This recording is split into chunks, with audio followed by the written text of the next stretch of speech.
నందు పిల్లరా మా శ్రేష్టమైన కుమారుడు సంతోష్ కుమారు పెబునందు నిద్రించాడు. మేము అన్ని చక్కగా 17 సంవత్సరాలు పెంచాము. ఈరోజు ఉదయకాలము పెబు పిలుచుకున్నాడు, పరలోక రాజ్యానికి వెళ్ళాడు. సంతోష్ కుమార్ మా మధ్యలో లేడు.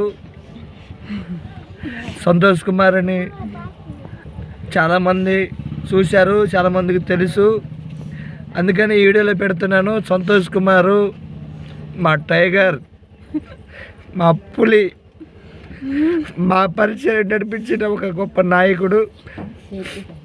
సంతోష్ కుమార్ విషయంలో మేము దుఃఖపడటం లేదు, కానీ దేవుడు అప్పుడే తీసుకున్నాడా అనుకుంటున్నాం. ఇంత దేవుని చిత్తం. మా కుటుంబం కొరకు ప్రార్థించండి.